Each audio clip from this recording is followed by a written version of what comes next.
Welcome to Kitchen Kutz. I'm DJ Rasp, and today I have a very, very special guest. I have with me on the couch DJ Dougie P. Yo. How you doing, man? You okay? I'm good, mate. Thank you. How are you? Good, thanks. Good. Nice. Very honoured to be here, to be honest with you. Oh, I feel very honoured to be considered worthy of this level of scrutiny. Thanks for coming down, man. I really appreciate it. Always a pleasure, Rasp. Always a pleasure to come and hang out, mate. You know it. Okay, so we'll start the interview by asking, how did you get involved with DJing? How did you start? So, with the act of DJing, when I was in uni, I got into clubbing quite a lot, and the guys that I used to go to Cream with, this was about the very end of the 90s, 1999, kind of going into 2000. I got really into just going to clubs, and it was at the time of when Cream was banging to the trance thing, and Bugged Out was going and stuff like that. Yeah. And the guys that I made friends with at uni, they were into DJing, and then I came into a bit of money, and I'd never touched a pair of turntables before, and I was like, I'm going to buy myself a pair of decks, and I was lucky enough to be able to afford a pair of Technics. So I got one of them deals out the back of a DJ magazine. I think it was from Hard to Find Records. You remember them? Yeah. And I got two Technics 1210s and this piece of shit Newmark mixer as a deal. And at the time, I think it was just less than £1,000. Oh, and wow. I remember I bought that. And I was really into it's quite embarrassing now, but I was really into hard house, kind of Scouse house, but kind of energy music, if you know what I mean, loads of offbeat bass, but often what's called donk music now, but before it was donk, it was hard house. And I was just really into that, and then from there I kind of got into a bit more of your progressive house music, and then I started getting into breakbeat, and I was really into this record label, Finger Licking Records. Do you ever know them? Yeah. It was where Crafty Kutz came from, and the Plump DJs did their first album off that. And a lot of what they did was funk infused breakbeats. They used a lot of kind of funk samples. It definitely had some leanings towards hip hop. And then basically, this is gonna, I don't want to disparage dance music DJs, but I found the music for just mixing was just, I don't know, it was a little bit too simplistic, and I was getting more and more into actual funk once I kind of got onto them samples. And so from there I got into funk music and hip hop and stuff like that. And I remember when I was 11 years old, my sister gave me NWA Straight Outta Compton and Public Enemy Fear of a Black Planet on cassette. And I nailed those as a kind of early teenager, and then I kind of went off and got into the dance music, and I kind of came full circle back to that. And I remember buying the vinyl repress of NWA Straight Outta Compton, and I'd probably not listened to that for 15 years. I remember listening to it and being my God, the thing that what I really liked about when I was a kid was how much they swore. I'd never heard anybody ever swear on a record before, and I remember just being this is incredible. They're just saying these things. I can't believe this. But then getting back into it as an adult and realizing that obviously it's Dre, isn't it? Early Dre, and that was all funk influence, and I had this Road to Damascus moment where I was what I really like is rhythm-based music and funky music, and so from there just got into the hip-hop, started learning to scratch, but I didn't really know anybody who did any scratching or any beat juggling, and this was early 2000s, so it was pretty much kind of before the internet was ready and available. So YouTube didn't exist, I didn't have internet access in my house, so there was no opportunity to watch other people doing it, and then I met, you remember my mate Charlie, the Geordie lad? Yes, I do. So he literally just moved to Liverpool, and I was in a kind of little band at the time, and we met these guys who started putting on a night in the Magnet, and somehow they knew Charlie had moved to Liverpool 3 days before, and they were do you want to come and DJ with this other lad who can scratch at this night we're doing? And I was yeah, go on. And so me and Charlie made friends, and it turned out he lived about 200 meters from where I lived. So the two of us just started jamming together, and I would say for my scratching, that's really where it began to take off, because I had someone else to do it with. He was a bit more experienced than me, and he had loads of do you remember when Qbert did the DIY teach yourself to scratch videos? Yes. He had one of those videos, and so I was just suddenly much more absorbed, surrounded by turntablism, and it really took off from there. And then another moment in that was like maybe a year before, I'd seen Johnny One Move. I'm sure I've told you this story before. DJing in the mosque as it was then. Yeah. And I'd got chatting to him. I was like, "Oh mate, I'd love it if you could just come and show me some stuff." And I got his phone number, and I texted him a few times, and I got the feeling he never really responded. And I got the feeling he didn't really want to do it, but I just like kept on at him, and I think pestering him, and I think in the end he came round just to get me off his back. Just like, I'll come and humour him, so I don't have to deal with this anymore. And I remember he came round, and I can remember it so specifically. Like, he came round, he brought a scratch record with him, and he did about 5 minutes of scratching, which at the time it blew my mind. Oh, that guy was a legend. God, I mean, I couldn't follow half of what he was doing. You know, it was just incredible. And I remember he was like, "Now you have a go." And I was like, I don't really want to do that. I feel a bit embarrassed, but obviously I did it and was comparatively extremely shit. But I can remember he was like, "I think one of the scratches you need to learn is doing a chirp." Yeah. And I remember he was like, "Just imagine you pushing your hands in opposite directions, making an L shape." And I remember he taught me that. So that was kind of how I got into the scratching. And then from there, really just practicing regularly. You know, I mean, it's always been my hobby rather than like a job or anything like that. I've always just done it for fun, but I take it seriously, if you know. It's a hobby that I take seriously, and you know, when I have the opportunity, I practice for probably at least an hour a day, sometimes more. Like, obviously with life, it depends what other things you've got going on. But if I have the time at home, I practice for an hour or so. Over the years, it's been a kind of rocky relationship. You know, you have periods where you love it. I've had periods where I've really hated it. You know, like about 10 years ago, I went through like a period of depression, and I lost interest in a lot of things, and I almost lost interest in the DJing. You know, I found it really difficult. I think as well as the depression, also a bit related to social media, I found myself for the first time ever comparing myself to other people. Yeah. And I think that's terminal for your enjoyment of anything. It can be. Social media can be really good, or it can be be a bit of a head mash as definitely. Well. And so in that period, like, I almost gave it up. And then I'm glad that as I got better, there were some things that I never really got back into, but the DJing was something that I super got back into. And I would say right now, I'm probably at like the peak of how into it I am at the moment. Great. You know, I bought one of them little portable Newmark scratch portable 7-inch turntables,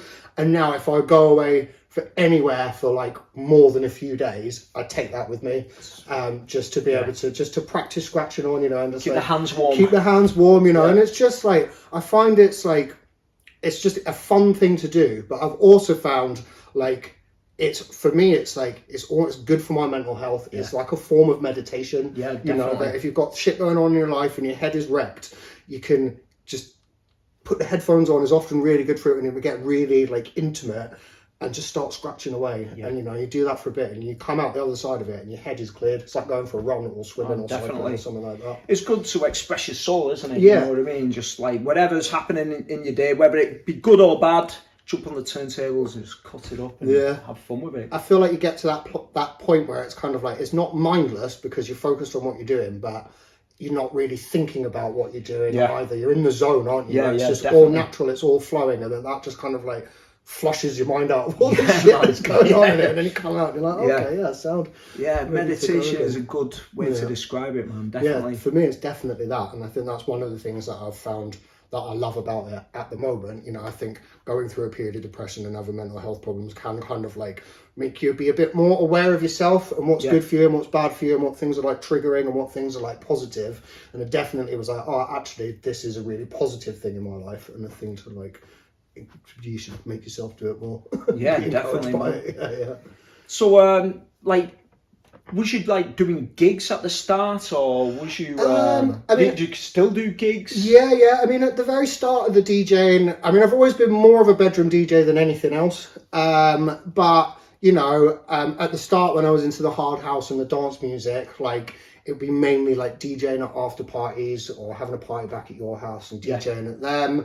I did a couple of gigs out, and then it was more when I met Charlie, we were doing gigs with these people, Paddy and Noel they were called, and we did a night in the Magnet. Yes, Gold in the Shade. Yeah, you may have well DJ'd there. I definitely have. So we were doing gigs for them, and that was really where we first started playing out properly. Okay. And I'll be honest with you, Charlie and I often didn't take it very too seriously, and we used to joke about how we had a really good ability to like clear a room of people.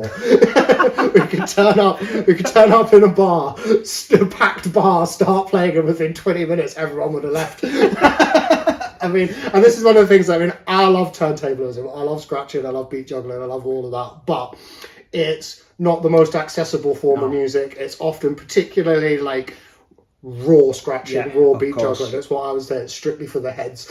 There's a time and a place for it. And there's an audience for it. And there's an audience for it, that's it. But I think like a bar where people are going out to like have a dance and have a drink, you need to be doing more tunes and mixes with bits of turntablism thrown in there than you do doing 6-minute hardcore routines, if you know what I mean. It depends how it's presented though sometimes, exactly. You know, like sometimes it can work for a very short period, but then straight away you've got to capture them with the songs, haven't you? That's get the party going again. It's not to say that it doesn't have its place, but just you have to be able to read the room a little bit. Yeah, definitely. And so I did that for a bit, and that was good fun. But then with like gigs and things like that, I started doing a project. I was a photographer at the time, and I started doing a project which I interviewed you for about kind of like people who are into hip hop and how they're kind of like the lives of people who make hip hop. And through that, I met Jay Taylor and Josh, who were in Systems D at the time, and they were collaborating with the McAvoy Trades quite a lot. And so I met them through doing the project, like interviewing them, photographing them, and then slowly just ended up kind of being in a band with them and start going to jam with them and stuff like that. So together with a few other people, we started a band called The Fire Beneath the Sea, which was like, I mean, at its biggest, it was like an 18-piece band, with like, you know, we had like multiple rappers, we had a girl who sang, we had like a brass section, like a back line of a drummer, a bassist, guitar player, stuff like that. And in the end, we got that down to about a core like 11 people, and I was just like scratching. And with them, we did loads of gigs. I mean, we did loads and loads of gigs. We probably had a period of about, I don't know, like 5 or 6 years where we were gigging all the time. You know, and we were never massive, but we got quite good on the festival scene. You know, we had summers where we'd be playing like a festival every other weekend for most of the summer and stuff like that. And so, gig wise, we did that a lot. And that was amazing fun. You know, I mean, I made some of my best friends from that period and had some of the best both nights and like live experiences of my life as well. I remember watching you a few times, and you always brought the energy. Yeah, that's it. It was always a good party when you played. We were like, got everyone involved in that. It was great. Yeah, we were a great band for a party. You know, all the tunes were super energetic. They were, you know, the rappers and the singers had really good like vibe with engaging with the crowd and stuff like that. You know, I think they had a really good stage presence, and I think because we were quite a big band, we were visually quite kind of like arresting, and we all loved it, so we were all like into it. You could see that, man. Definitely. I mean, we played some very memorable gigs. We played a gig on the Friday night of a festival called Shambhala down south, and in typical style, we were cutting it right to the edge in terms of being late. And I remember we turned up and we absolutely smashed that gig, and we were in probably like the second biggest tent at the festival at like 8 o'clock on a Friday night. I mean, it was like prime slot. And I remember like looking out over the crowd, and it must have been like maybe 3,000 people, something like that, going really far back into the tent, and just like fucking so good, so good. And like everyone going sick, and you know, we had loads of tunes that had like crowd participation bits in it. So we had this whole thing of one of the tunes where we'd make everybody get down on the ground, and then the tune like and it'd kick in, and everyone have to jump up and down like wave the arms about and stuff like that. And I was just like, you know, getting thousands of people to do that. It was just like absolutely buzzing. So we did that, and then as is the way with bands, you know, they kind of come to the end of their lifespan, don't they? And then that was also about the same time that I was really losing interest in the DJing. And so then I went through a kind of little wilderness period where I wasn't really DJing very much, and we wasn't really doing much music. And then do you know, a couple of years after that, I just started slowly getting back into it, and that must have been from about maybe 2018 onwards. Okay. And then so I'd say I had that wilderness period, and then for the past few years, I've been getting more and more into it. And now I've started to go out and gig again. So do you know Hannah Scanner? Yes. Yeah. Yes, I do. So me and Hannah have started putting on a night in a bar in Liverpool on Lark Lane, the one that I asked you if you could come and play for. And we've done 3 of them now and really enjoy that, and are looking to see if we can kind of like, so far it's just been like us and our mates, and it's been quite loose kind of thing, but I'd be interested in like maybe tightening it up a little bit more and starting to make it into like a proper night kind of thing. Like expanding it. I'd like to start getting some rappers to come down. Oh, wicked. I mean, my dream for it is, do you know about the Good Life Cafe? Do you know about that in LA? So the Good Life Cafe was this like health food shop in LA, and then on a Friday night they do like a live hip hop performance night where they get rappers to come down and perform for the audience. And it's where people like Freestyle Fellowship and Jurassic 5 came from. That's where they met, and kind of that was the platform that they like came out of. But they had these rules. There was like, you weren't allowed to swear, and if you swore, that was the end of your slot. That's fair enough. And it was crowd participation, where the crowd, if they were into it, you could carry on, but if they booed you off stage, you just had to get off stage.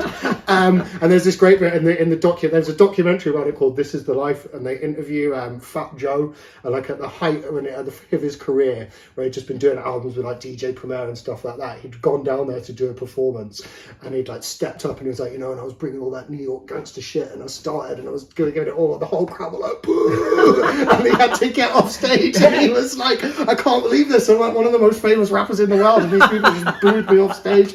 And so the night that I'd like to do is that I find like when you do nights with rappers, I mean, I love rap music and I love rappers, but it can tend to be a bit of like a boys' own club, if you know what I mean. It's just like, it can be, as you say, like a bit of a sausage fest. It can be not very accessible to people who aren't like into it. And so I'd like to do a night that would be more like a kind of like friendly hip hop night, like open format thing like that, but like no swearing, maybe like no misogyny, no homophobia, stuff like that. I'm not sure I'd want the crowd booing people off stage unless they were definitely asking for it. It could get a bit hurting. But I'd also like to do, Sway in the Morning, where they do like the 5 Fingers of Death. Right. They just have to rap over just any beats that they give you. So I'd like to do a combination of those 2 things. That's a really good idea. We're just like playing all kinds. It's like a test for the MCs. Do you know what I mean? And also like the thing that I love about DJing with like rappers is that chance for a collaboration, because I think sometimes when you DJ for rappers, you're a bit like a kind of glorified CD player. You put on a beat and then they rap over it, and then you put on another beat. And I would like to have a bit more like kind of old school, where like if you're doing like a cypher passing around the mic, there has to be a bit where you pass it to the DJ, and then the DJ can scratch, because otherwise you're just like there playing beats, and it's like, come on, I can do more than just fucking play a beat. You know what I mean? So you get your 16 bars to shine. You get your little 16 bars to shine, but also just like, I think the way old school DJs, when you're like doubling up, do you know what I mean? So it's like you play the beat and then you get jigga jigga and then back on the same beat. And I think there's more opportunity for like collaboration and back and forth within that. And I think that's the kind of vibe that I would like to go for with the night. That sounds like a great idea. Like sometimes you do shows with rappers and, it's cool they have the set, but sometimes you just do the set and that's that. They'll give you a USB stick or a CD with the tracks on it. It's like play that, and then da-da-da-da. But this...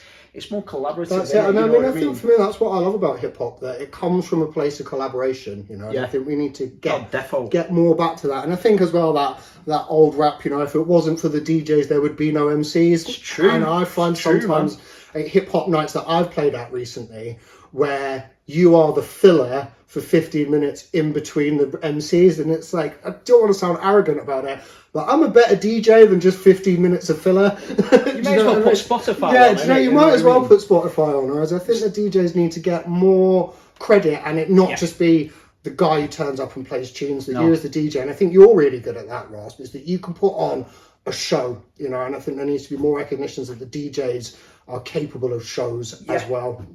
And just like all working together with the rappers, exactly, with the other DJs, and yeah, it should be that way, really, you know, and it's more fun for everyone, isn't it? Exactly. It's entertaining for the crowd involved, definitely. and all the artists involved, and it really does test the MCs rather than just doing their tracks.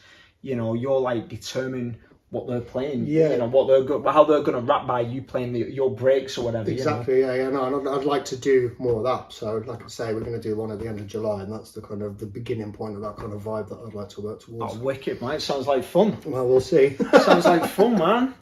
So, have you collaborated with anyone else in your career? Yeah, I mean, I've collaborated with you a couple of times. Yes, I mean, I would say that for me, like one of my greatest like DJ like moments collaboration is when we did that like double juggle routine. Oh, hey everybody, I got another great game for you. Oh, okay, what's that? Follow me.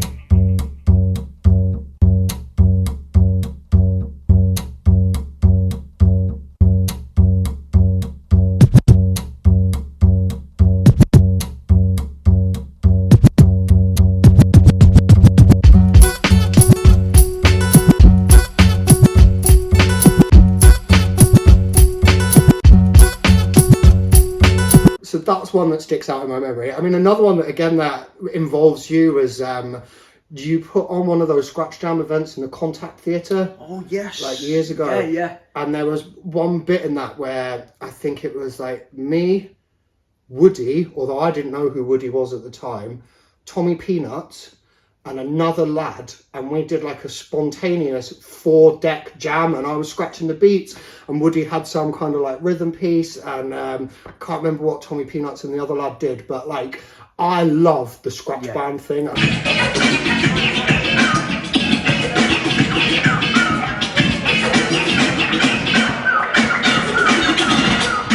absolutely love that. Like one of the things that really got me into that is there's this amazing DVD of where what they call the D-Style Sextet, where they did the live performance of Phantasmagoria. Wow. And they have that, and then before that they have another little group called Ned Hoddings, which is like Toad Style and I can't remember Mike Boo and all of that. And like they create some crazy music in that, but they also create some absolutely, I think, beautiful music. Yeah.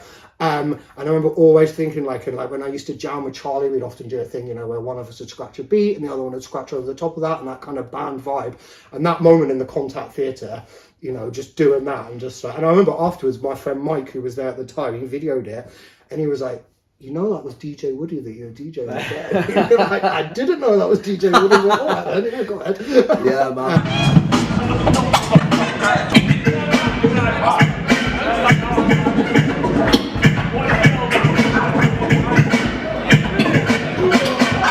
That was a magical moment. I remember that jam. Yeah. I mean, like, it was a lot of fun. I don't use Facebook anymore, but I still have my Facebook account, and every so often I go in and have a little like nerd out, and I watch that, and I watch that one of us doing the double juggle and a few other bits. So those collaborations, those are the ones that stand out. And then I used to go and jam a bit with Jamie Howie, you know, Dog's Pocket. Yes. I mean, he doesn't live Jamie. He doesn't live in Liverpool anymore. Jamie, if you're listening, how's it going, mate? But used to go and jam with him quite a lot, which again, that was kind of a period like where my mate Charlie had stopped kind of DJing, he got married and was having kids, and he decided to grow up. Fair enough. I was still holding on to my childhood. So I went and DJed a bit with Howie, and we did a few little bits. We did actually a really good gig. I think it was supporting Black Alicious in the Casimir, and DJ Format was there as well. And we did me and Howie on the turntables, and then like the Mac of all trades, Jay Taylor and Josh rapping. Wow, what a combo. Yeah. And Howie and I did some stuff like, you know, where like one of us did the crossfader and the other one did the record. Oh, wicked. Like wicked, man. Double team. Yeah. So that was pretty good. And then more recently, I've started DJing with Andy, you know, Red Rock. Big up Red Rock. Yeah, big up Red Rock, big time. I met him at that the showcase event you did in Manchester a couple of months ago. Yeah, man. And since then we've probably had like maybe 3 or 4 jams, and we just love it. It's so good. He's got like one of them rain controller ones. Yeah, I've seen him. And he brings that round, and we do that. I mean, we've been working on a thing like We want to do a kind of like, I know you did a mix with him, Cheap Tricks, back in the day with him and his brother. Yeah. So he sent that to me and I listened to that, and like we want to do a kind of something similar to that, or like for me, one of the most inspirational bits of DJing I've ever seen is, you know, Cut Chemist and Newmark, Brain Freeze. Wow. Where they're both on a set of turntables and they're like mixing with each other. Yeah, they're cutting up the sevens. Oh, it was Shadow, wasn't it? DJ Shadow and Cut Chemist. Yeah, so it was DJ, not Newmark. There was mixing with the 7 inches. Yeah, the 7 inches, Slap Records and all of that. Mix, that man. So good. And I mean, I remember buying that on a vinyl. Oh, wow. Years ago. I mean, this was like... Was it mixed on the vinyl? Yeah. I mean, this the thing was like, when I was first getting back into hip-hop music, as is the way at the beginning, you don't really know what you're doing, do you? And I used to go into Probe Records, you know, when it used to be on the corner in Slater Street. And I didn't really know what I was doing, so I just asked them, and they were pretty knowledgeable, those guys. And they were like, oh, maybe you'd be into this. And I didn't know what I was buying. Right. And I remember when I got it home and listened to it, and I was a bit like... I was actually wanting to buy some funk music, not two sides of a mix of funk music. But then as I listened to it, I was like, this is pretty dope. Wow. And then a mate of mine gave me the DVD of it, and then I actually saw what they were doing and was like, holy shit, like this is what I want to be doing. Mind blowing. Proper mind blowing. And then as I've been getting back into DJing over the past few years, I've been trying to find someone else to do it with, and I've done it with a couple of mates of mine who are DJs, but they're not quite into like the same type of music as I am, or the same kind of mixing style. You know, I really like obviously the hip hop, quite cut up, quite short mixes, you know, scratches, juggles, all of that kind of stuff thrown in. And so I've just been struggling to find someone who's like right on the level with me. And then I was just chatting to Red Rock at that showcase event right at the end. And he was like, oh yeah, I live in Runcorn, which is obviously super close to where I live. And as it turns out, he's also getting back into hip hop after having spent a number of years in the wilderness. So the two of us have just like managed to find each other at like the peak moment. And we're like, honestly, it sounds mad, but like some of the jams we have little moments where we're like stop and give each other a hug and stuff like that, because there's bits where you're like, that is so dope. Like, so what I've been looking for. And so we've been doing it loads. We've been jamming loads, and it's been like that absolute perfect collaboration with the perfect partner that I've been looking for it. And it's just great that he's like, I'd say that we have a similar level of skill, with similar like excitement and attitude about it. So similar taste in music, so it all just kind of gels really nicely. Yeah, man, the stars aligned. Yeah, that's it. The stars are aligned. So I'm hoping again when we do the next hip hop night that he and I are going to probably do an hour set together. Man. And I was thinking maybe when we do the kind of the MC bit, I'd like to do that as like a 4-deck thing rather than just one DJ. Well, you're cutting up the drums and so on. Yeah, that's it. You know, if we do that, he can scratch a beat and I'll scratch a bass line, and then a rapper can rap over the top of that. You know, and just kind of bring all of those elements together. I think that's missing as well nowadays. You used to see that quite a lot in the 90s and the early 2000s. You don't see it that much nowadays. And I think that'd be great, you know, to collaborate with rappers like that. They're up for doing like, you know, rhyming over like some turntablism. That's it. You know, I mean, I think that I mean, who knows? But I would imagine for an audience, that would also be pretty cool, because you're actually watching a live thing rather than, because I think sometimes with rappers doing cyphers, it's rappers rapping over beats, and that's cool. Yeah. But you know, you can make more of a live performance out of it by bringing all those kind of elements in.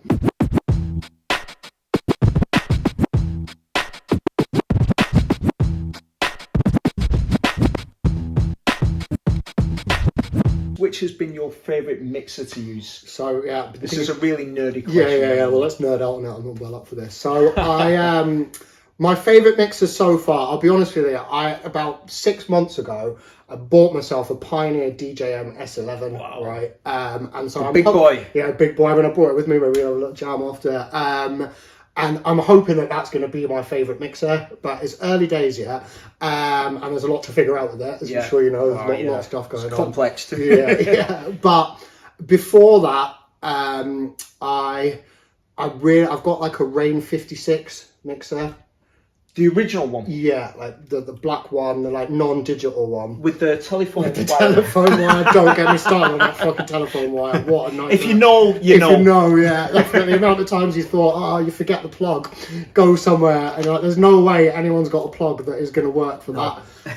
So I love that mixer. That was the first scratch mixer that I ever bought. And what I loved about that mixer is that it was simple and it was ruggedly built. Oh, definitely. It's like a tank, isn't it? Yeah, I bought that mixer in 2007, and although I don't own it anymore, it still works absolutely perfectly. Wow.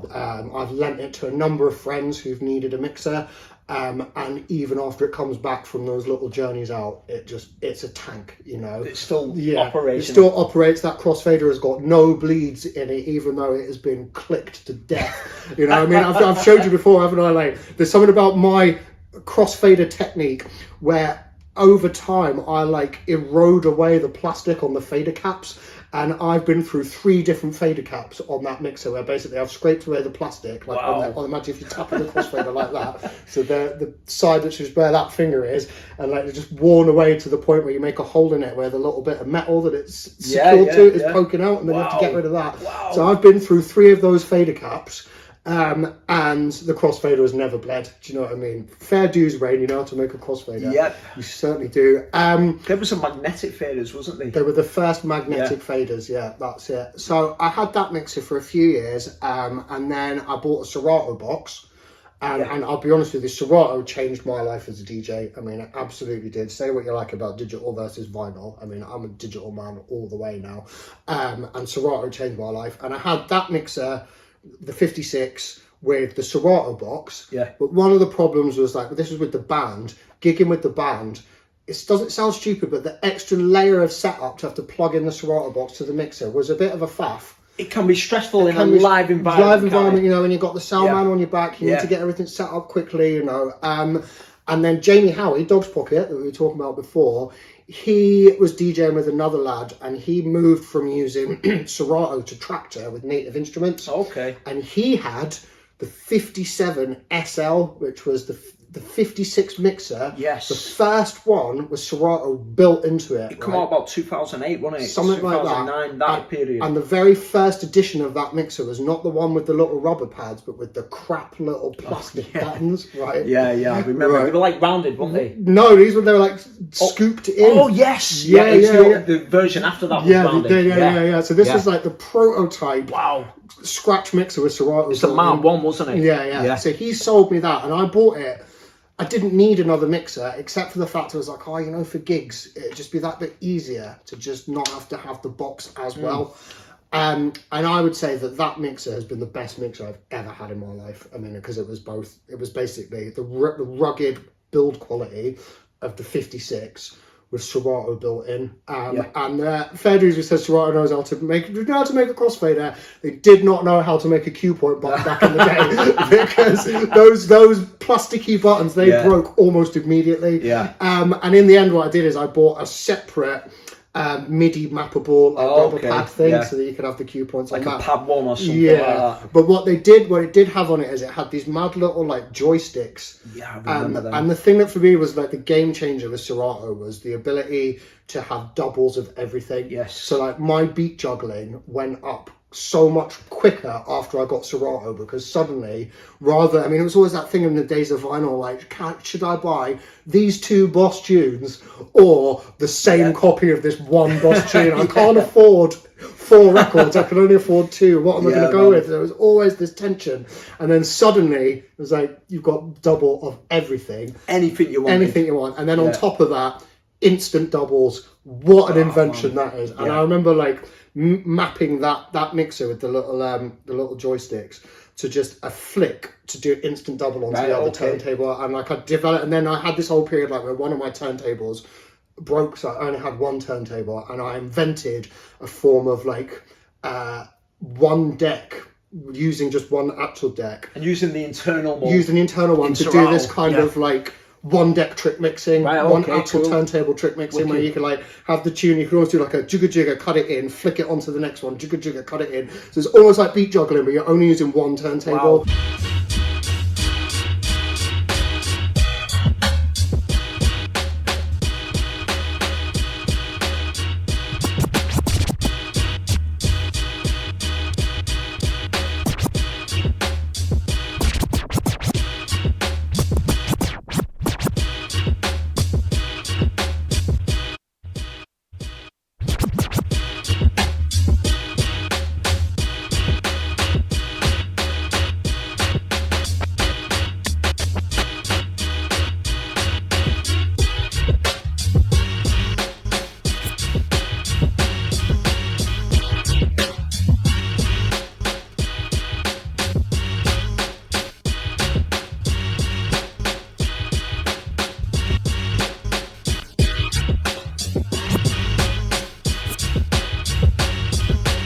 And then when I finally got round to get my other turntable repaired in lockdown, then it was an absolute like game changer totally when it was like instant doubles.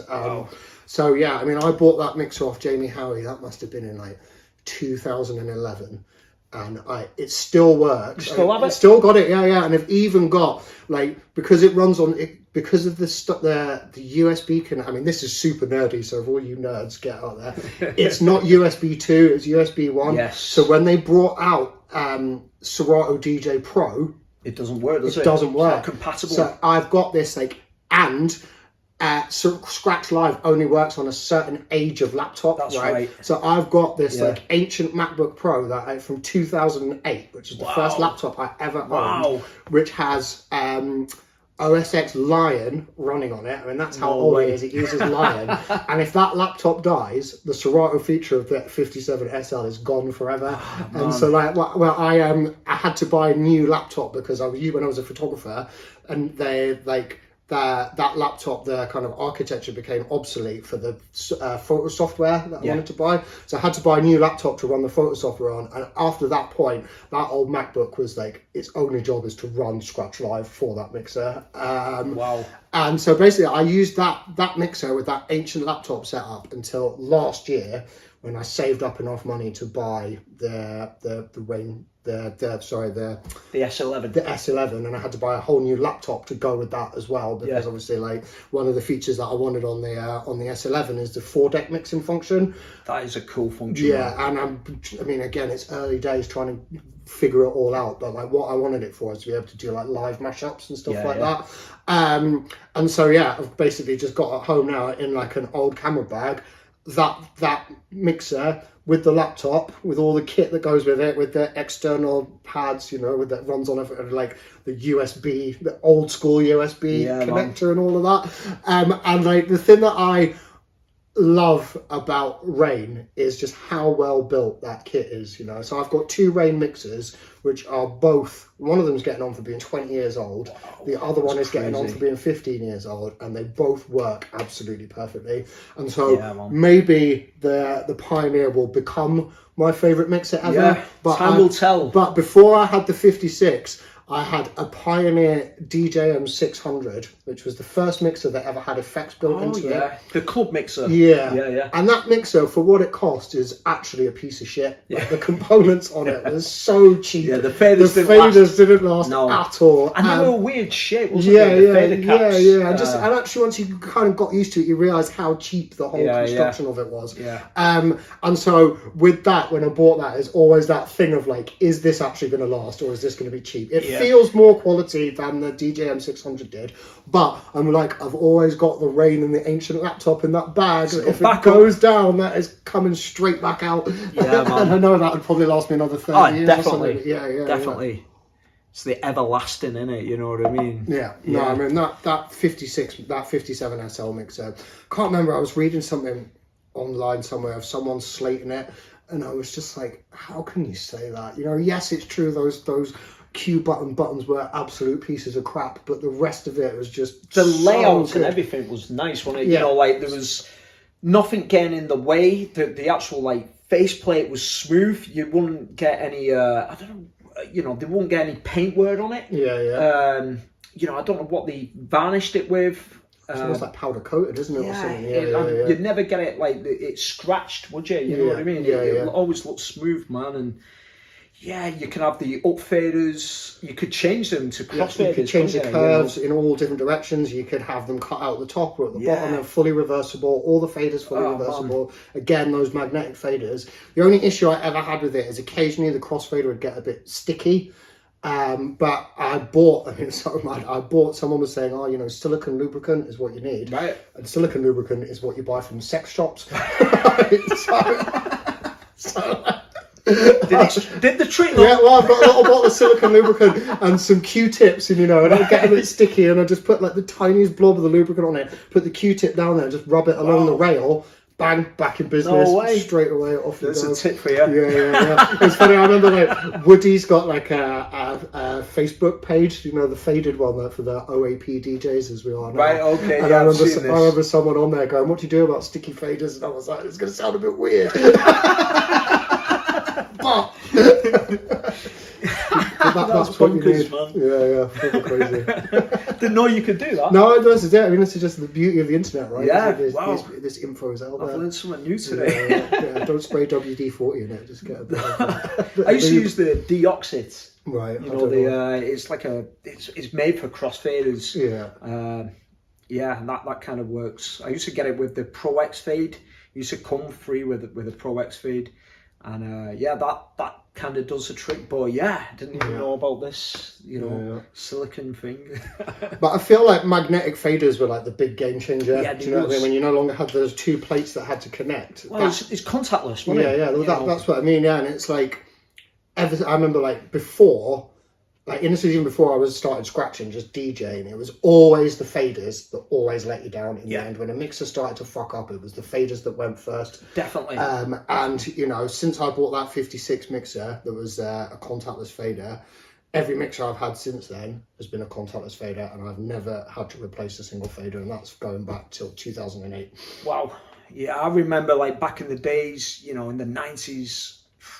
The faders would not last long. Well, I remember you saying on the was it the Vestax, the PMC 07, was it? I remember you saying to me once, like, go through a fader a week or something like that. No, it was the Technics, Technics mixer. The official Technics mixer, the SH DJ 1200. Yeah, the faders, the lifespan would just not last. It was on a carbon, like a carbon. Can't figure the name. Like a rail. A rail, like a carbon contact. And it just get worn down so quickly. Every week I buy a new crossfader. All the money I spent on the crossfaders, I could have bought a brand new mixer. You know what I mean? But at the time I didn't have the money to buy a brand new mixer. You know what I mean? But it's so frustrating. but this is it. I mean, when I bought the portable turntable. I remember someone saying that, like, as standard, the Newmark one, the PTO one, comes with, it doesn't really have a crossfader. It comes with this, like, what they call a scratch switch.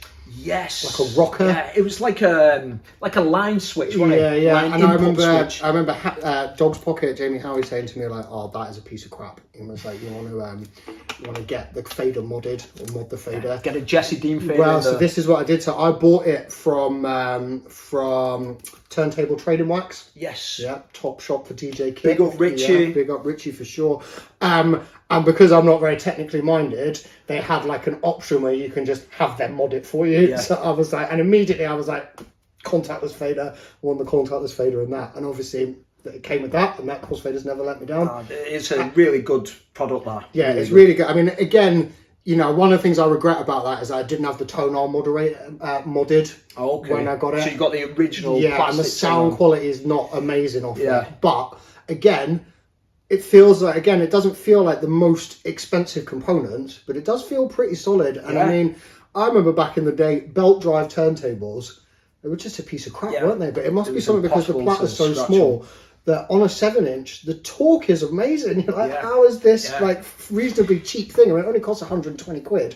How is it, that torque where you take your finger off the record and it's just playing at speed? They've nailed it. They've nailed it. They really are. Maybe because it's smaller. That's and what I think, the elastic band, it can be, it's got more tension. It can be a bit tighter. Yeah. But the Newmark scratch, the Reloop ones, the Vestax ones as well are really good. I think if I was going to get another one, the Reloop one looks like, I've had a go at your one, that feels like it's got really good build quality to it. It's basically the body of the old Vestax handy tracks, but just like rejigged, and it's a nice turntable. And if you get like a Jesse Dean fader in there, I mean, I've never had a Jesse Dean fader, but the one that I had put on that Newmark, amazing, absolutely amazing, super lightweight as well.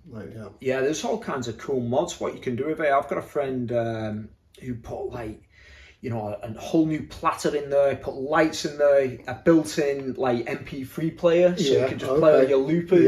Nice. A new speaker in there, and all kinds of crazy faders, and you could even like change the tone arm, so you could put like an M447 on there. This is what I regret now. Is like, I should have had that done from the get-go. It's bonkers what you can do.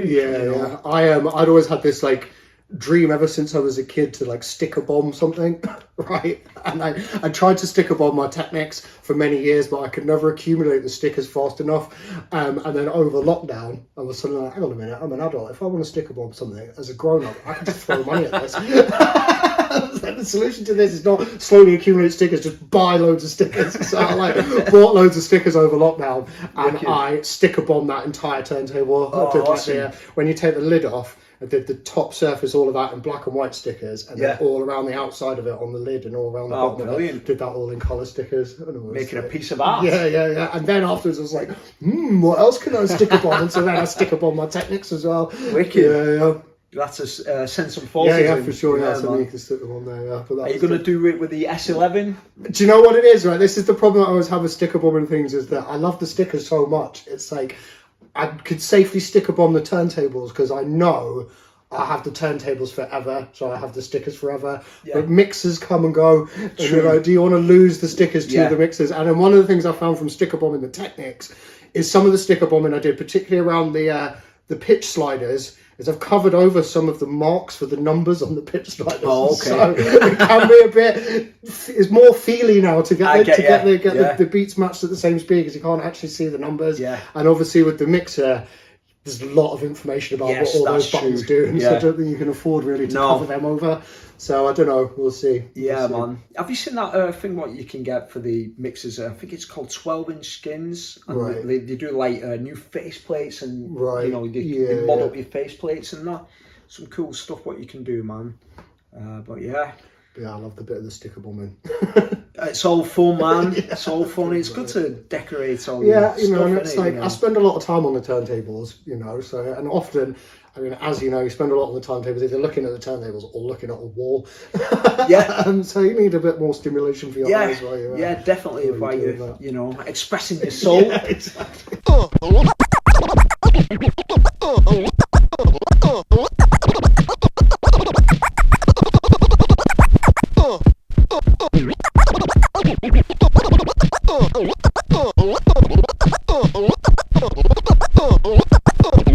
So, digital versus analog, which one do you go for? I mean, I would say that, as I said to you before, when I got the Serato box for the first time, that absolutely changed the game for me. So I would say I am a digital man all the way.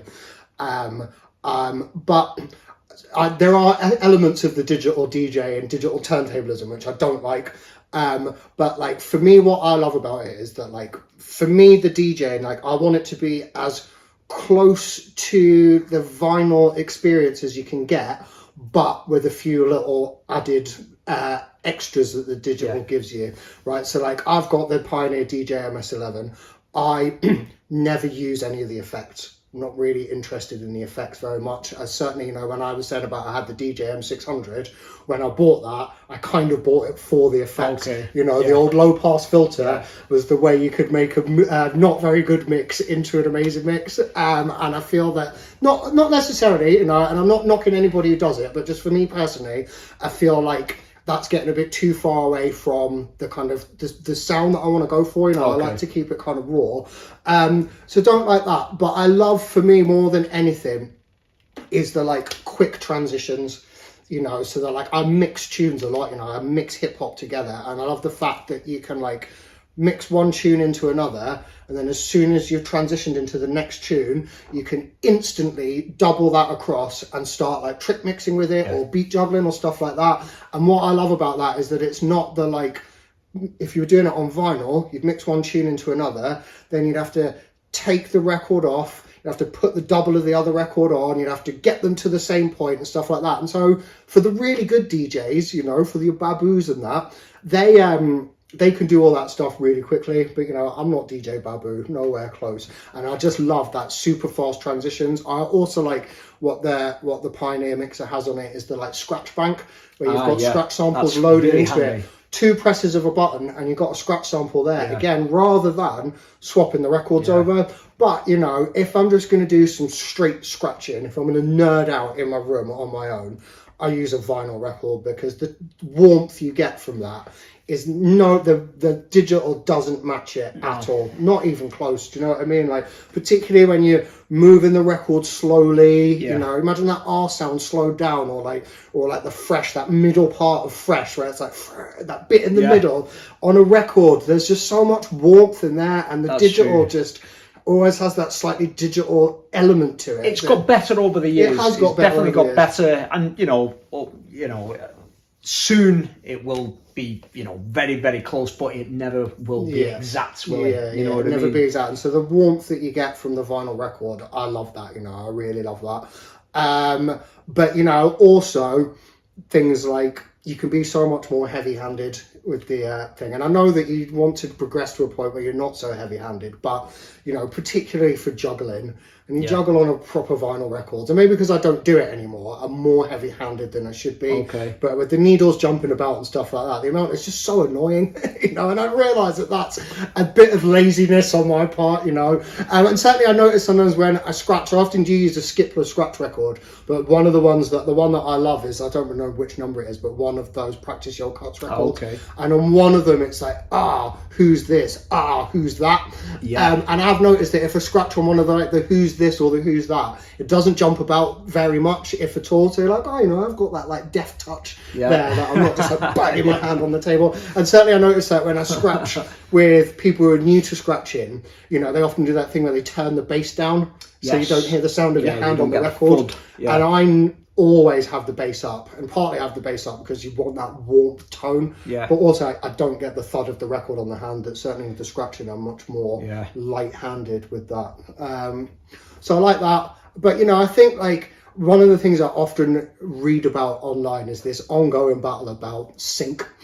Okay, yeah. Right? The dreaded sync button. The dreaded sync button. I can beat match, and I honestly believe that all DJs should learn to beat match by ear. It is a fundamental part of learning to DJ. Mm-hmm. However, for me now, if there was a sync that worked really well with a set of turntables, I would never beat match again in my life. People have this misconception that the sync will mix the tunes for you. Yeah. You know what I mean? It can still go out of time. It can still go out of phase. All it is just a lazy way of moving the pitch controller, so it changes BPM. That's all it does, really. But it does make things easier. It's just a quick way of just pressing that. Your BPMs are set, then you can do other things. And I think that to me, it's about being able to do the other things that I think all DJs should learn how to beat match. Yeah. But creatively, it's the least interesting part of DJing, and actually there's more to it. You want to be in the mix, not paying attention to having to keep the tunes in time, and I find the problem is that because you use turntables, the sync isn't good enough to deal with the natural drift that the turntable has, and so it can't really keep them in sync properly. So in the end, you end up just having to beat match anyway. And I noticed it's true. When I first got my first set of decks and I had that crappy Newmark mixer, I remember it had either side of the crossfader these little red flashing lights that would like flash in time, and it took me so long to beat match because I kept looking at the flashing lights and trying to get the flashing lights to go in time rather than listening to the music. And in the end, I had to put some blue tack over the flashing lights to stop myself from looking at it. And now, 25 years later, I've come full circle because on the Pioneer mixer now, it's got the two waveforms on the actual LCD screen of the mixer, and I find myself looking at that and not listening. And they're like, fuck's sake, stop doing that, stop looking at them waveforms, because you can't get it in time by eye, you can only do it by ear. And I've got a lot of respect for people who use records. It is physically more difficult. It's an art form in itself. Definitely. But I find for the things that I'm interested in doing, I love the digital, that quick transition thing more than anything else. Loading a tune with the press of a button. I love that thing. Like, I have mine set up so all songs start from the first cue point. So when you load it, loads at the first cue point. So you can do things like where you're like beat juggling two tunes and you get to the end of the beat juggling sequence and then you just go bang and the next tune comes in and it's like so good for that bang transition straight in there, and it means you can mix in different ways. Not saying better or worse, but just in different ways. It opens up more possibilities. And I think particularly if you're into like hip hop mixing, where a lot of it is, I mean, I do actually like mix tunes where you got one tune over the top of the other, but also in hip hop is what I just call cutting a record, where you just like bang, drop it in straight away. And I think quick mixing, and it's got that ability built within it to do that, you know. And I love that idea of being able to do double up things, but then instantly go into another tune, or go for a mix into a double up sequence. Or, you know, one of the things that I like about the Pioneers, I don't use the what's it called? What's that new thing that Serato's got with the stems? The stems. I don't use the stems very much. Okay. But I do use the like instant a cappella or instrumental function. Okay. And I love that. So like I've got like the buttons on mine set up in a custom mode, where I've got like the 4 across the top as the cue points.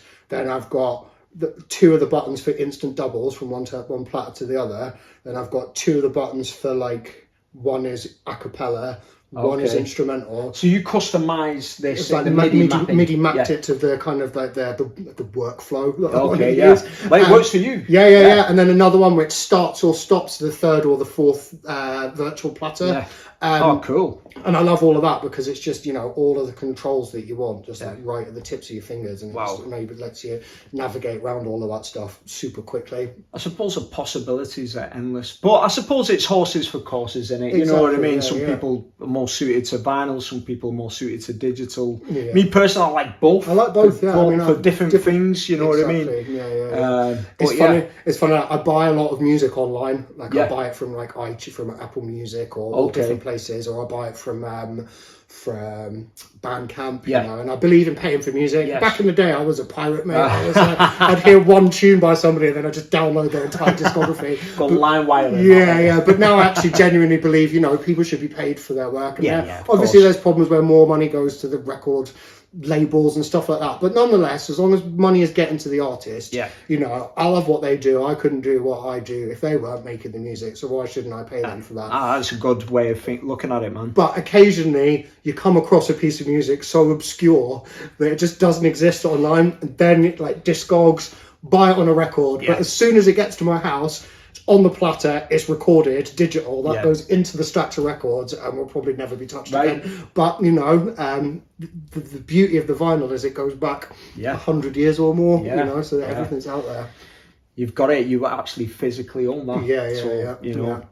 But no, I do like the vinyl. I mean, one of the things is funny, like with vinyl scratching. You know, like back in the day, I don't know if people do it anymore, but you know, you'd like put the stickers through the spindle hole, so you didn't get the little wobble from side to side. Yeah, if the hole was just a little bit too big. Yeah, man. And when I first met Charlie, he showed me this thing, which is again something that I've adopted forevermore, which is rather than put the actual stickers through the spindle hole, you can just get like a Rizzler or a bit of paper, and you can fold that and you just put it through the hole, and then you put it down on the platter. And I've never had to put another sticker through a thing. And I remember sometimes you'd put the sticker through and it would like rub away, and then it'd make this awful high-pitched noise. It's like really bad squeaky noise. You're like, oh my god, that's almost worse than the fucking wobble on the platter. Rizzler has a lot of uses. It does have a lot of uses, but no, that's definitely like one of my tricks for you DJs out there. A little bit of paper through the holes, never let you down. And it's funny actually, because that like what I call that lateral wobble, like what a difference that can make. It can, especially when you're using real records. And you know, even with Serato, you know, you can get like that wow and flutter thing with it, you know what I mean? And it just tightens up that grip for when you're like beat juggling or scratching. Yeah, it's good tip. So we're talking about like, you know, records and scratch records. Out of all the like battle tools and scratch records you've used, which has been your favourites over the years? I mean, I kind of like, you come and go to different things. I mean, back in the day, the original Super Duck breaks, you know, that was like, for me, that was like my entry into scratching was through that record. I love that. There's a routine that Babu does where he does the, how does it go? You see, now I immediately can't remember. Is it from 97 ITF or something? Possibly, yeah. I think I know which one you mean, man. And it just like, I remember watching him do that, and then obviously not knowing what it was, and then getting Super Ducks and being like, oh my god, this is the record that he used. And there's a great little beat scratch like, on that. And I fucking nerded out on that for hours and hours and hours.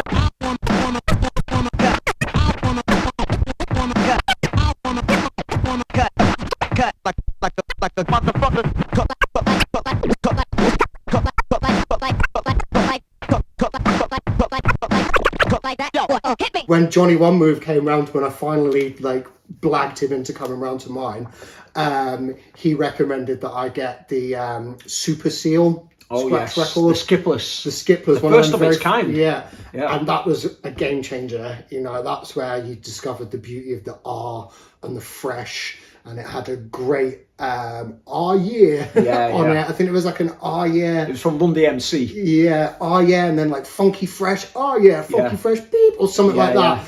And just like wearing that skipless groove down to nothing from just like scratching that ruthlessly.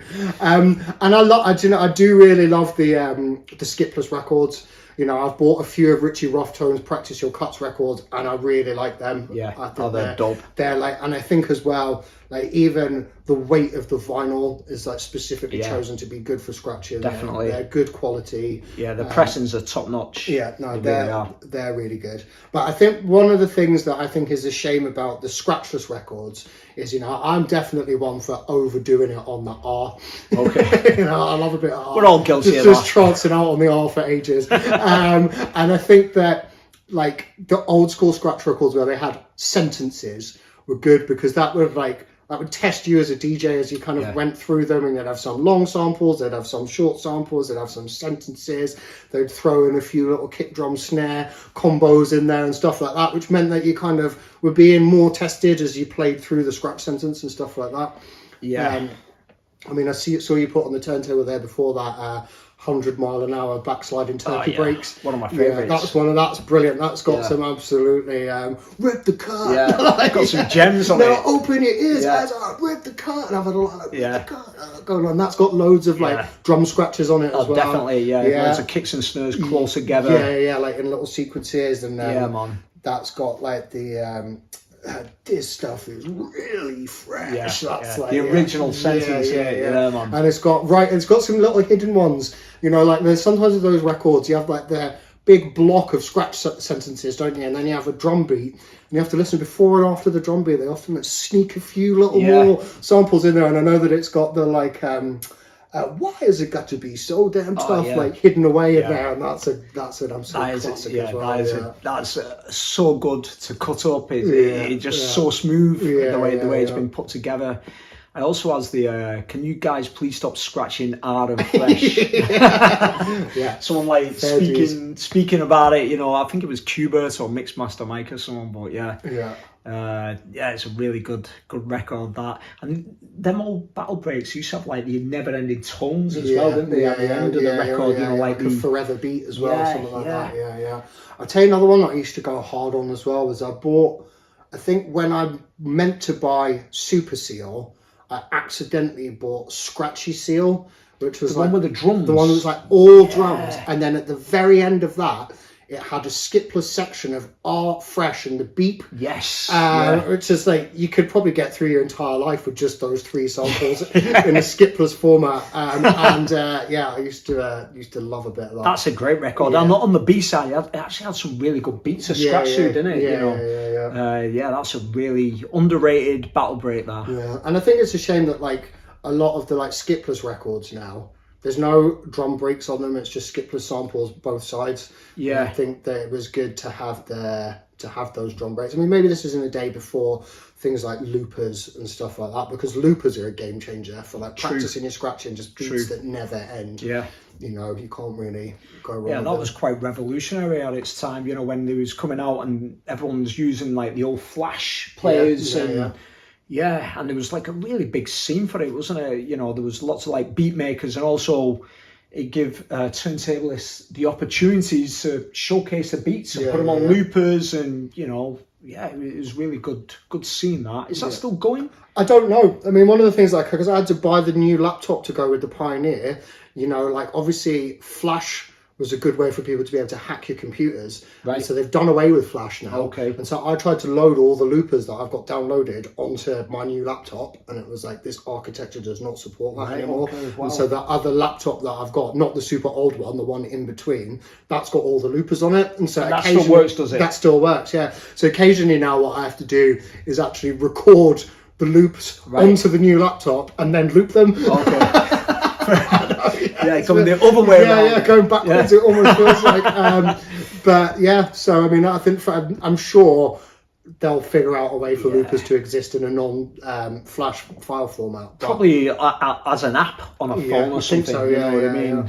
But, you know, shout out to the people who do that. You know, like DJ Odilon, mate, that guy is a beat making machine. Big up Odilon from Belgium. Odilon, is that how He's you say a it? dope scratcher too. Yeah. But, you know, like, and he's so generous with his beats. You can go on YouTube, you know, and he's got almost 100 beats just there for you to scratch over, and all like 15-minute long and stuff like that. Brilliant. You know, and like one of those loopers that I love is the Wave series of loopers by this guy Broke. I don't know if you've ever come across Broke. him. Yeah, I've heard of him. Yeah, and he's produced again 20 of those, and each one of them has like 40 beats on it or something like that. And Brilliant. He's got a great ear for a scratch beat as well.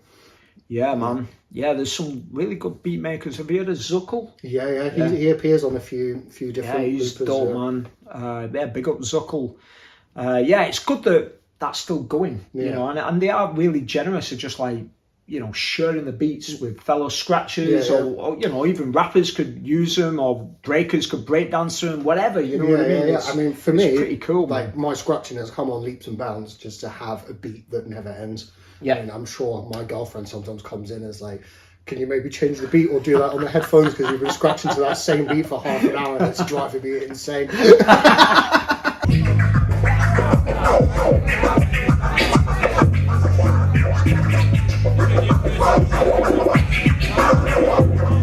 Talking about being in the zone, how do you get into your zone with your practice? You know, so like, what do you practice more? Do you practice more scratching, beat juggling, trick mixing? I practice, like, I never do it in a very structured way. You know, sometimes I'll just practice scratching. I would say that I'm super lazy about practicing technique.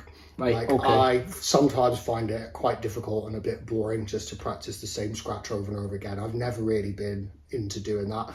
And I think as a result, I'm not a particularly technical scratcher. You know, I could probably only do about maybe 5 or 6 different types of scratch, but I'm quite musical, if you know what I mean. So I try and vary those scratches to match the music that I'm scratching over, if you know what I mean. I get it. So I like to just flow quite a lot of the time. Although, I mean, it's funny, like when you said, how do you get in the zone? The way I used to get in the zone was by getting stoned. I just get blazed. Many DJs can relate to that. I get blazed and just like, you know, red-eyed, like scratch away like that for ages. But as I've got older, it's been harder to maintain a lifestyle of doing that. And what I've noticed is as I smoke less when a DJ, I do actually begin to practice technique a little bit more. Okay. So like one of the scratches that's always evaded me, and partly it's evaded me because I've never practiced it very much, are flares. I find doing scratches that start open, I find it's a very different technique to how you start closed. Yeah. You know, I was saying before about wearing down the fader caps. Like my crossfader technique mainly is like pushing the crossfader closed with your thumb. Yeah. And like your thumb is like a spring, and then tapping it open, and your thumb then just like pushes it closed. And obviously it's a light touch that you have, but that's the kind of basis of it. And so to start open, it doesn't work. My technique doesn't work. Totally different way of thinking about it, isn't it? Totally different way, and it's scratching opposite. Exactly. And so like, because I've never practiced it and it's very different to the way that I do it normally, that those open fader scratches have always been more difficult for me to do. But since I've been smoking less weed and practicing more sober, I find that I practice technique more, and suddenly you're like, oh, you know, actually, I think I can get this. If I practice this for another 20 years, maybe I'll actually get good at it. That's a good thing about scratching, innit? You know what I mean? You're never ever gonna master it. Yeah. Even Qbert or, you know, like scratch gods like D-Stars and Excess and all them guys, they're always still coming up with new scratches and new techniques and new, you know, combos, and it's infinite. It's endlessly fascinating. My girlfriend, like, I mean, she's just sometimes like, not in a bad way, but she's just like, I'm amazed that you just like keep going back to it all of the time. It never gets boring, It never gets boring. It never gets boring. And I think it's interesting because it's not like playing a musical instrument. A lot of the time you're not playing songs, are you? You're just like doing techniques and putting them together in a way that is like, it's not like, here is the sheet music. Well, there's the turntable, what is it, transcript method or whatever, TTM, you know, TTM. But I mean, I've never seen a DJ that's got like a lectern in front of them with that open. That's more for just like getting down ideas, you know what I mean? Yeah. I suppose it works for some people, but most people vibe off it, don't they? Yeah, that's it. And I think for me, it's vibes, definitely. But the payoff of that is that, like I say, I'm not very technical. You know, like if you look at all these like boomerangs and stuff like that, I've not. Goes crazy, doesn't it? I remember Jamie Howie once showing me a boomerang. I was just like, so. Yeah, man. It can go like deep, can't it? Yeah, it and super I mean, deep. That I'm not trying to like disparage anybody. I wish I could scratch as good as that, but I just don't have the temperament for it. You just Not do my your own style. thing, That's innit? it. It's just Everyone's got their own way of doing things, Yeah, and sometimes people just go off feeling, don't they? That's it. And I mean, one of the things that I do have practiced a lot is record hand control. You know, I often That's feel super like important. that's where all the tones exist. You know, as you move up through the kind of the pitches, the low pitches to the high pitches. That's and true. Stuff like that. I think crossfader technique is important, but I think the most important thing is record control. Or you know, if you're using CDJs, you know, platter control, just manipulating the sound of the record by moving it forward and back and getting, like you said, different pitches and tones out of it and different speeds. And I think once you get that down, then the fader thing comes after that, you know. There's this like ultimately nerdy scratch album of D Styles and DJ Flair called Pharaohs of Funk. I've heard it. Do you know that? Yeah, I know it, the man. second tune on that, right? The scratching they do on that for me is like one of those like things that I really like focus on of like what I love in scratching the most. And that album is like probably 20 years old now. But there's a bit in it, you know, I never know, I can't tell the difference just from sound of D Styles or Flair. They're both just amazing. But there's a bit in that where one of them does this like relatively simple, quite slow records with all these slow record movements with all of these transformers, and like that's always stuck in my head, and that's always been the kind of like the goal that I'm like working towards. Obviously it's never going to be like that, but it's like that's for me like the kind of the epitome of the style of scratching that I really like. You know, and I remember actually on one of those wave loopers, I'd never been able to find the beat that they'd scratched over. I'd never been able to find it, and then I downloaded one of those wave loopers and I was just going through the beats and I clicked on one of the numbers and it was that beat. Oh, right. Like, oh my god, I struck gold. I can't believe it. And now just like flowing over the top of that, like, oh my god, this is amazing. Wicked, and it's actually one of my favourite beats to scratch too. Like, it really is. I absolutely love it. I mean, we can have a go of it. Let's put it on and get in the kitchen and cut it up.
So like scratching wise, I do that kind of thing. Beat juggling, again, like I've started now watching a bit more videos of people, you know, doing little lessons in it. I think I like trick mixing more than beat juggling, although I do like beat juggling. You know, I think what I like about trick mixing is because I'm into playing tunes, you can incorporate more trick mixing into a set than you can beat juggling, because it keeps the natural rhythm of the music, you know, whereas beat juggling is like breaking it down and changing tempos and rearranging it sometimes. Whereas the trick mixing, it's more just like doubling up on the kicks and snares and stuff like that. And you can do the kind of like looping it backwards and forwards, you know, like I love that old school hip hop DJ thing of like, you know, DJ Premier's a fiend for it, of like bringing in the intro to a song loads of times, you know, like it begins rapping and a few little snare cuts and it goes back to the beginning of the verse, and like I love all of that stuff. I mean, I love the beat juggling as well. I love like slowing it down and things. I mean, I think for me, one of the problems that, going back to the digital thing that I have with like the digital like turntablism now, is I feel a lot of the like slowing down the tunes on the beat juggling, you don't see as much of that in people's routines anymore. It seems to be a lot more like, and don't get me wrong, if I could do half of what those guys are doing, I'd be buzzing. There's not to say they're not amazing, but sometimes I feel like, you know, could we not have a bit of both? You know, it doesn't have to be just loads of chasers and triples and stuff like that. Could we not have a few more, you know, stopping the record in between the beat, the hi-hat and the snare and stuff like that? I remember being in a like little online conversation with someone and they were saying, well, you know, not everybody can be Total Eclipse anymore. And I was like, well, could we not have a little bit of that? You know, we not blend the two. I mean, I understand that things have to move forward and they have to progress. And if they didn't, then we'd all just be doing the same shit. But sometimes I feel a bit like gutted that we don't have as much of that anymore. Maybe it might come back. Maybe, you know? Who knows, maybe this is just like old man grumbling about the times have changed and I don't feel cool anymore. So it's like you don't see many DJs doing the scratch drumming thing as well anymore. Right, you know, again, that's become a thing of the past. I think for me, again, one of those things that I don't like so much about the digital setup is that, you know, when people start doing the like MPC, like finger drumming, I'm a bit like, is that turntablism? It's cool, it's boss, but if you're in a day, if you're not really manipulating the record, is that still turntablism? I don't know. And I wonder if there's a part that you don't see the scratch drumming anymore because it's too easy to just like get your cue points on the kick and the snare. And I suppose it's its own thing, isn't it? Yeah, it's its own thing, and I love it, you know. I love watching people finger drum on an MPC, and obviously so much of the music that I like is produced in that way, so it's not that it's a bad thing, but it's like, if I want to watch someone do turntablism, I want to see them manipulate a record, you know. That's what I'm here for. Me too, man.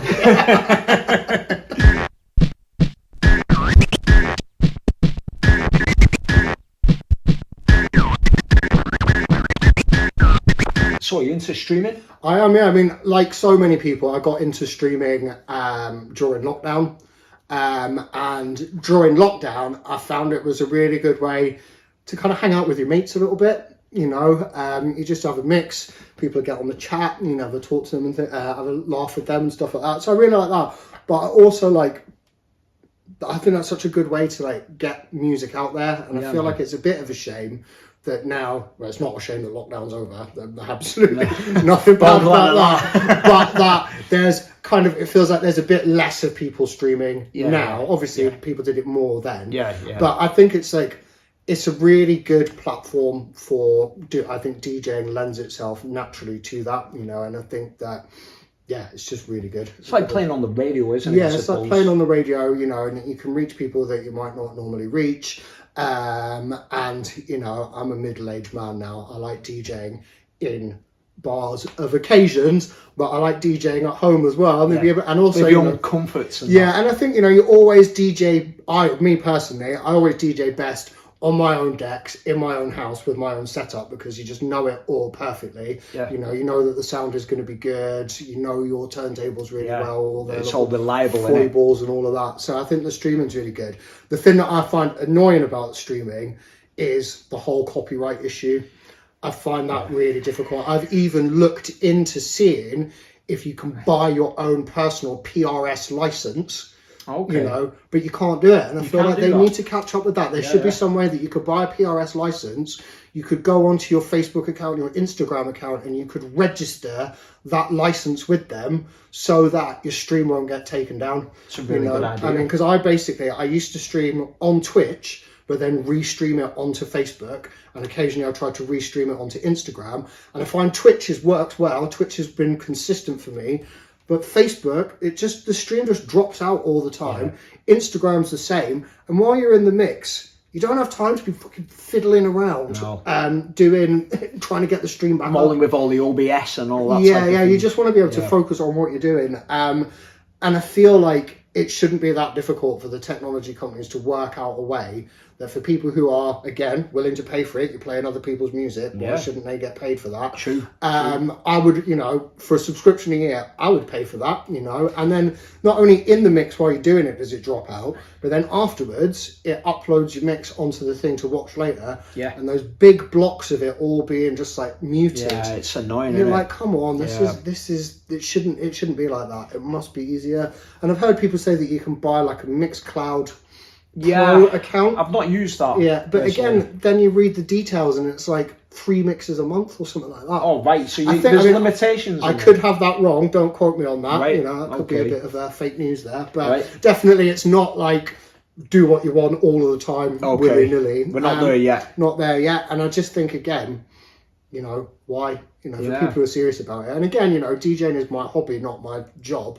But it's one that I enjoy enough that I'd be willing to pay for something like that, definitely. Yeah, man. Well, hopefully, they can come up with a solution, but that sounds like a good idea. Yeah. PRS, if you're listening, speak to the lawyers. Yeah, have a word. Have a word, get the boys in legal on the case.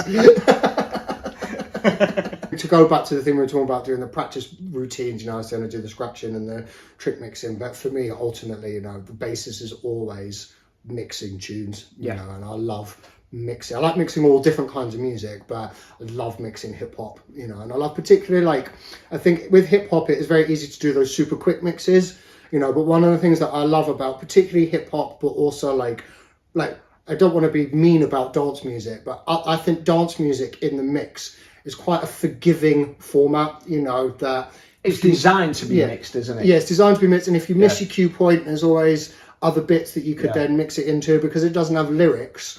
You're not so constrained. But one of the things I love about mixing like hip hop or music with lyrics is I think it's like a jigsaw puzzle, right? Where you've got one tune, you've got another tune, you've got to figure and there is it out, one point at which those two tunes will mix together perfectly, and you've got to figure it out, and I love that, and I also like doing a lot of stuff of that moment in a mix where you bring the bass in on one and the bass out on the other, and that's the point where you make that transition into the next tune.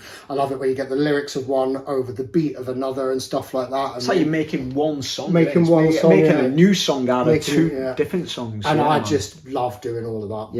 I love that, and I love playing parties and turn the party out and stuff like that. And you rock the crowd, man. I've seen this guy DJ go a few times. He rocks it every time, man. I often think I love DJ Newmark. Right, and what I love about him is that he's a top all-rounder. I think Cut Chemist is quite similar in that way as well, that they marry the turntablism and the party rocking all into one. And that, for me, that's the kind of thing that I like.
you don't know what you're going to get, and that ability to kind of find two tunes that would seemingly coming from totally different genres or different areas, and you put them together and they sound amazing. And in many ways, that's what hip hop is. Yeah, that's what I love about hip hop. That's a true essence. Is that hip hop can take anything, and if you play it in a certain context or in a certain way or design other sounds around it, you make it into hip hop, and it's like, in many ways, it's like the ultimate music because it can come from any music rather than being specifically that thing that, like, rock music is rock music and, other music is that, but hip hop can come from anywhere. That's a true spirit of it. That is the true spirit of it. They're kind of making something from something else, and I think that's one of the reasons why it's endlessly fascinating.